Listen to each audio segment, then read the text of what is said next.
So good morning, everyone. It's a real pleasure to be here. First, I'd like to thank our host, TargetCancer Foundation, and also our audience for all of your dedication and hard work on the pursuit of cures for rare cancers. I'd like to share my journey, not only as a patient, but also as an advocate and a partner in this fight.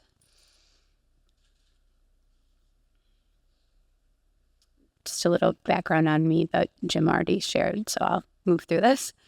One thing I wanted to sort of highlight is as I was looking back on my journey, which started just about 5 years ago, and I was preparing for this talk, there were a lot of elements and a lot of details that I had actually forgotten. And I think that that's really interesting and very powerful because it demonstrates how much we can heal and how we have the ability to move forward and really sort of, pull it together and keep going. And things that were so intense and so powerful that I thought would be the hallmark and the cornerstone of my future are really so far behind me now. And I think that's a lot to do with who I've met along this journey and folks that have listened to me and shared with me and pushed me to excel. So just to start, I'd like to take you through my journey, starting with sort of the initial symptoms and how this all started. And I'll take you through that journey chronologically, but also try to highlight some of the key lessons learned that I've kept with me and I think have propelled me through this journey. I also want to maybe stop a little short and give the audience some time for questions because I want to share with you as much as I can. I don't think there's anything that's too sensitive or anything that I would hesitate to share. And there may be something I, talked briefly about that could expand and help the audience or help other patients and just, again, help us to continue to move forward. So my journey started December of 2020. I was 32 weeks pregnant with my fourth child. I just dropped off my 4-year-old twins at pre-K. I got home, finally got my almost 2-year-old to take a nap and was like, all right, this is great. I'm finally going to take a shower. Well, I headed to the bathroom and didn't get very far because I immediately had this really intense buckling left flank pain that really crippled me, and I had to grab the counter for support. Didn't know what was happening, had to take a break, call my husband. He had to pick up the kids, and he also happens to be a family physician. So I was describing to him what I thought was happening, and he said, okay, it sounds like you could have a kidney infection. And this, of course, was a Friday. So he's like, let's just hold through, get an appointment with your OB on Monday, and we'll take it from there. And we were able to do that. It was manageable and seemed to improve as the days went on. So that Monday, I headed to the OB's office, and they agreed. It seemed like it was something with the kidney, but maybe a kidney stone. So they sent me immediately to triage, and I was there for probably about 10 and a half hours. And I wasn't able to eat, so I was sitting there thinking, okay, I can't wait to get home because I'm going to order this huge deep dish pizza. I haven't eaten now in like 12 hours. I'm pregnant, and I just am extremely uncomfortable. Well, unfortunately, it didn't work out that way because at the end of this 10-hour stay, they finally decided, all right, well, everything in your blood work is coming back, negative. Everything looks great. We're going to do an ultrasound. I don't think we're going to see anything. This may, in fact, just be some muscle cramps or some musculoskeletal issues. It's your fourth pregnancy. So you'll be out of here shortly. Went for the ultrasound and unfortunately got back to my room, and then I could tell that the alarm bells were going off because all of a sudden the door kept opening and closing. People were coming in and out. And nobody would answer any of my questions. So I was like, all right, this doesn't seem great. Next thing I know, I'm being admitted, transferred, and there's this rush for CTs and MRIs. Well, it's midnight now. And I still don't have any answers. And I have, for better or worse, a brother-in-law who is a radiologist. So I'm refusing any CTs because I'm pregnant. I don't know what the radiation exposure, and I want to slow this down, which of course, is not always met kindly because I'm questioning the next steps. But it was the right decision because in the morning I was able to talk with the urologist, understand, okay, now at this point, there's this 9-10 centimeter mass on your kidney. It looks like it's bleeding. We don't think it's cancer. In fact, we're 99% sure it's not cancer. We believe it's an angiomyolipoma, but we need to do something quickly. And then the maternal fetal medicine came in, my OB's office came in, and it was, okay, we're sending you to section tomorrow, and then you'll have the surgery to have your kidney removed. And I was like, no. This is not how this is going to work. I had twins, and so when you're pregnant with twins, there's a lot of education on what an early birth looks like, what children, the risks of being born at 24 weeks, 28 weeks, 32 weeks. And I knew that I didn't want to deliver this healthy fetus at 32 weeks. So we had to find a way to slow down.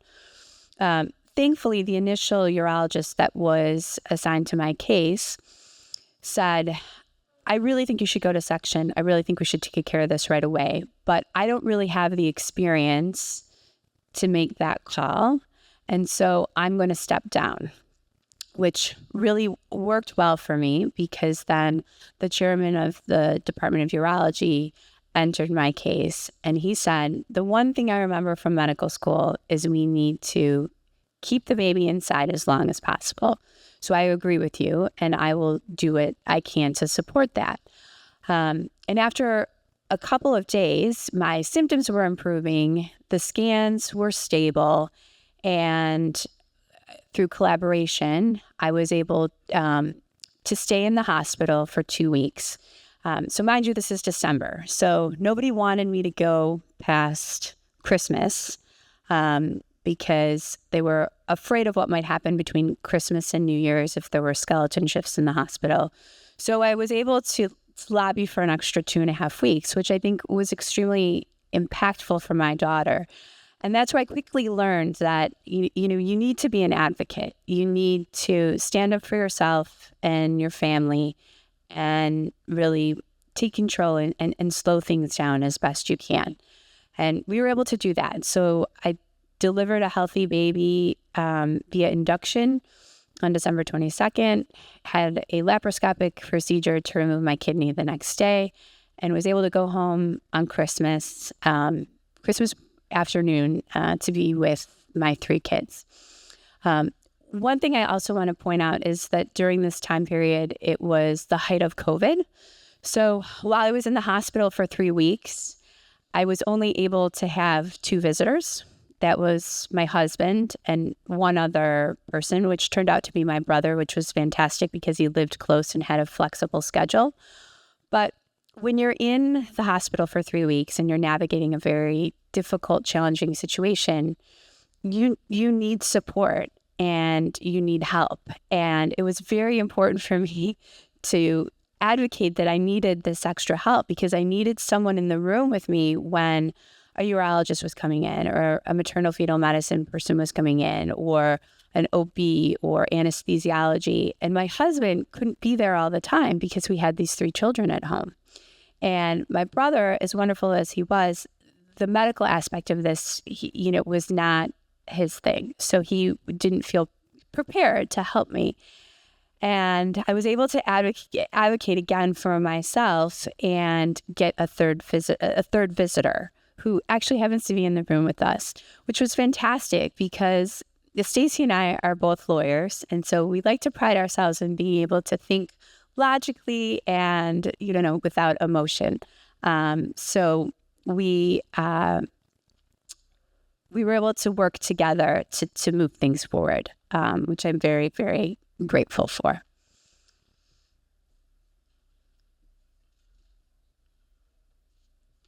So fast forward a few months, actually fast forward a couple days. As it turns out, it was not an angiomyolipoma, but it was in fact kidney cancer. And the original diagnosis was papillary type 2, stage 1. So the thought was, okay, your kidney's out, you're in the clear, we'll see you in 6 months. A month later, I get a call from the urologist. You're young, your genetic screening came back negative, non-smoker, really healthy. I think you should come back in 4 months. I'm a little nervous about this. Okay, sure, no problem. Fast forward those 4 months. Unfortunately, I now have metastatic RCC with 12 plus tumors in my liver, which is actually an unusual presentation for kidney cancer. It generally tends to show up in the metastatic setting in the bones or lungs, but in my case, it went straight to my liver. So at this stage, it was, okay, what do we do now? Because papillary type 2 renal cell carcinoma is aggressive and it's rare. And 5 years ago, there was really only 1 or 2 different treatment options that were available. And this is another thing that's so remarkable. In just 5 years' time, there's so much more that's available to patients. So I did the only thing that I knew how to do, and that was really canvass the market. I went to probably 9 different institutions and spoke with physicians, surgeons, radiation oncologists, looking at all the options and trying to identify, what the right team was for me. And I think when you're in that rare setting, it's really important to do that because I think what happens is you can canvass the smartest and the best people, in the country, and none of them are going to have the same next step for you. Yes, there may be, there were 2 treatment options. So there was sort of one treatment option. Do you go the double immunotherapy IO route, or do you go the IO-TKI route instead? And so those were the 2 main buckets. But even when physicians were making that recommendation, they weren't using the same rationale. They weren't identifying the same risks or rewards. They were phrasing it very different manners, etc. So ultimately, I went kind of out on my own and combined the 2 together and pursued the double IO up front because I wanted the chance at a durable response, ultimately adding the TKI later. That was successful for a couple of months, but I still had these 18 lesions in my liver that I wanted to do something about. And at the time, surgical options were, it was not recommended. I had 18 lesions across both lobes, and I really wanted to get them out, but that required a very complex creative surgery that most of the oncology team was not in favor of, and it was also very difficult to find a surgeon. But I did, and that sort of brings me to the next step of sort of developing and executing a plan and understanding all the options. We really dove deep into, what the risks were for this surgery. I'd have to go off treatment. I could have mets pop up in different places, and I understood that. And we were also able to attack, well, if I do go off treatment and this does happen, what are we going to do next? The surgery was also so complex. There was a risk that I wouldn't survive. But at the same time, the treatment that I was on was also going to stop working at some time. That was a guarantee. And at this point, there was no next treatment because nothing else had been FDA approved. So I was really up against, do I go do this crazy surgery, or do I keep doing what I'm doing knowing that this will eventually stop working? So I pursued the surgery. The surgery was a success. I was back up and running in 4 weeks. We were able to remove all 18 tumors, leaving me with only about 30% of my liver. The entire left lobe was removed, and the right lobe went through multiple resections and ablations. But in that regard, it was a success. I did have, because I was off treatments, I did have some other metastatic sites pop up in the bones, but because we were prepared for that and knew that was a risk, we were able to quickly radiate those, and they've been stable ever since. So we were able to move forward quickly on that. I will say, going through this journey and talking with all these different physicians, radiation oncologists, interventional radiologists, it's very difficult on the patient. It's very hard to tell your story over and over again, because it's not always, at this point too, especially, it's not really a happy story. It's not something that, you want to share over and over again, especially because across from you is someone telling you, well, here's the prognosis, and here's what we have to offer you, and here's the estimated survival time. And it's not great, and it's hard, but it's important, I think, for patients to do that and reach out for those extra opinions and talk about their story, even as difficult as it is. Because like I said, you can canvass 9 or 10 of the smartest people on a single subject, and they will all give you a different answer and kind of push you to a different path. So it's up to the patient and their care team to sort of navigate and put all of that together.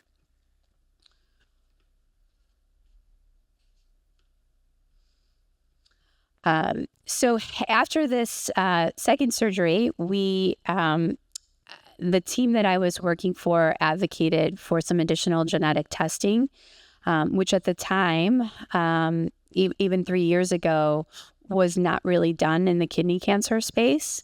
And so I pursued Foundation 1 test, Signatera testing, and then ultimately we uncovered that my original diagnosis of papillary type 2 RCC was actually incorrect. I was even in a rare bucket with no treatment protocols, very, very little data, and historically very poor outcomes as a translocation RCC patient.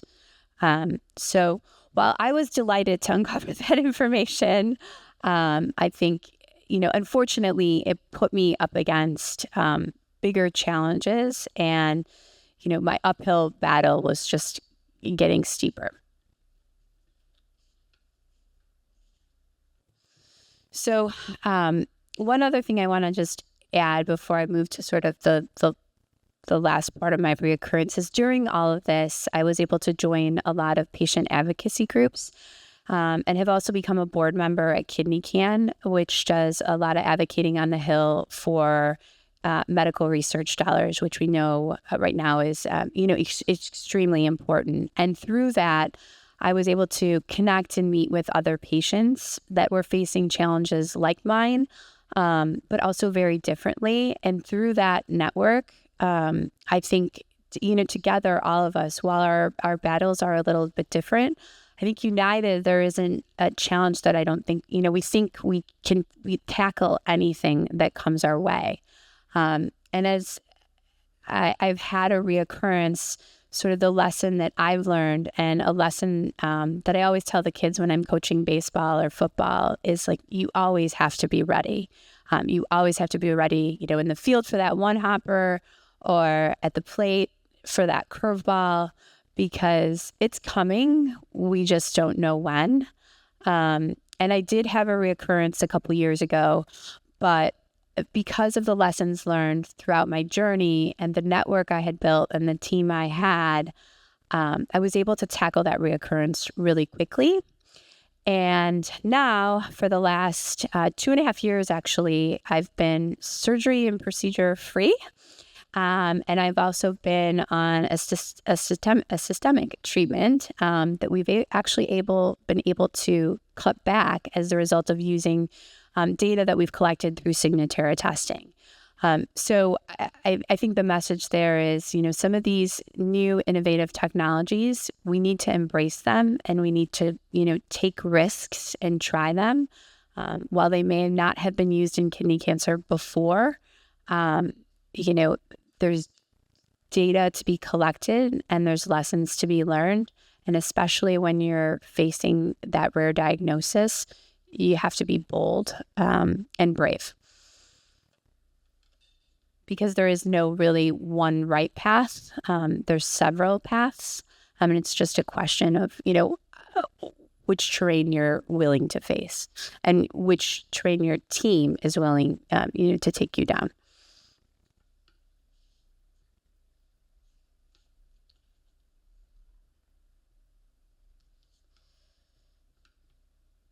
So lastly, I just want to thank the wonderful team that I have built, whether it be, medical oncologists, surgical oncologists, radiation oncologists, family, friends, fellow advocates.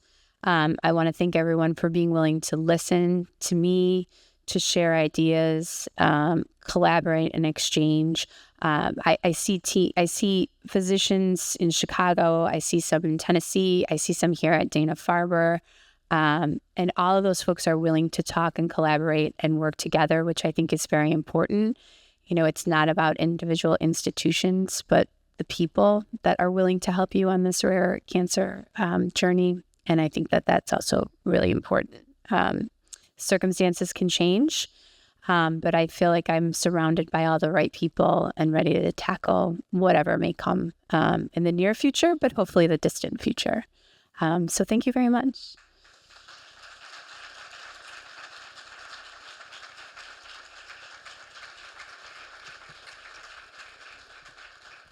Do you want to do like 2 questions? Sure. Okay. I think we have time for 2 questions. So if anyone has one, please don't be shy. I would really love to answer anything or share anything additional.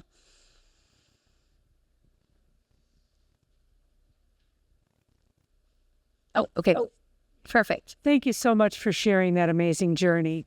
I wanted to just point out a couple of thoughts I had. One is that I wanted to thank you for calling it a journey, because it's not a battle. It's not something you have to be a warrior against. That puts way too much pressure on the patient. And I think that if you don't know how long the journey will be, and you don't know how the journey will end, but you just need to walk with it and keep going. And thank you. My second thought is to thank you for pointing out the need for self-advocacy with a rare cancer. I think that the additional homework assignment that is given to a patient who has a rare cancer is that you can't just go with the flow. You have to be a self-advocate. You have to research. You have to find the right people to talk to and collect as much information as you can, so that when people say to you, oh, well, you have this and we need to do this tomorrow, you can say, well, maybe not. I think maybe there are other options. So just thank you so much. No, you're welcome. And I think you hit a couple of things. I mean, I look at this as a journey. I mean, there are certainly times where I felt I was in fighting mode, but it's a journey maybe nobody wants to be on, but once you're on it, there's some really beautiful things that have happened. I think my appreciation for time and just the way I spend my time has shifted, and I think that that's wonderful. And I think through my advocacy, I've just met some of the most wonderful people, and we share this approach to life, which I think is really fantastic. Thank you so much. Thank you. Yeah, Leah, amazing story. If you haven't written it up yet, you should. I think and disseminate it, because I think and you're very articulate. So I appreciate you sharing your story. I have tons of questions, maybe 2, if I may. One, just on the reimbursement side of things. I mean, a lot of this can be considered kind of off-label or like a little bit deviating from maybe some of the recommendations and practices. And so hopefully this didn't bankrupt your family. And I'm curious if you had that journey. And then the second piece was around coordinating the communication among the diverse stakeholders and even providers that you have with maybe discordant EHR systems. Like, how does that work in your life? Yeah, so two things. As far as insurance was concerned, I think I've been pretty lucky. I think of the vast majority of this has been covered in some fashion. A lot of what I did was the treatments I've used were FDA approved somewhere, maybe not necessarily for translocation RCC, but have had great physicians who have navigated those discussions with successful outcomes. There's a few things here and there that have not been covered that are a little bit outside of the box, but it's been minimal. And as to your second question, so it's really been up to me to sort of coordinate all of this. And I will say, because every institution does it a little bit differently, it can be challenging. I have had to gather all of my own records and send things. Some institutions make getting imaging really easy. Others make it really difficult. So you have to choose wisely where you get your scans, and I've learned that. And so I do that. That's part of the decision-making process as to where I get scans now, the ease of getting that. But what's really been great is I've built these wonderful relationships, and sometimes with physicians who I've actually done the exact opposite of what they've suggested, but we've stayed in touch, and I think our relationship is stronger now because of that. And I will, for example, come to Dana-Farber and we'll just take out the cell phone and call another physician, put them on speaker and have these conversations together. But I've had to facilitate a lot of that myself. But I think that also speaks to the quality of the individuals I'm working with because they're so open to this. I think if you're met with someone who's unwilling to send you for a second opinion or unwilling to have that conversation, I think that's a real red flag, in all honesty. So I think you need to find folks that are willing to do that. Hi. Thank you so much for your talk. Very inspiring. You mentioned that you used a liquid biopsy test. You mentioned Signatera. I wonder if you can share with us a little bit your experience with this test, if it's helpful, and if it helped you also in the recurrence, if you could pick up recurrence, and how's your experience in general? Yes. So for me, the Signatera has actually been a fantastic tool and has tracked very well for me. I know that, this is one of the areas that has been sort of outside coverage, that Signatera has not been approved and is not, I think it's gaining traction in the GU space. I know it's heavily used in colon cancer, breast cancer, maybe lung cancer. But I guess historically or reputation-wise, RCC has not been a great shedder, but that has not been the case for me. And I know that's not been the case for other TRCC patients. So it has tracked well. We have used it to help guide when we did do surgeries. For example, that kind of crazy liver surgery I did, we waited until the Signatera was negative for a period of time. So we knew that I was seeing stability on scans. The Signatera was negative. We used that as an opportunity to go in. And then immediately we saw Signatera tracking back up. So then we knew right to go back on therapy and that the scan was going to show something. So we had sort of this indicator that we needed to be aggressive, which was very helpful. And then throughout the rest of my journey, I've been able to modify the doses of the TKI based on what we're seeing in Signatera, and that's continuing to match with the scans. And we now have 4 years of data, which I think is significant. So I think it's been great. Very interesting. Thank you so much.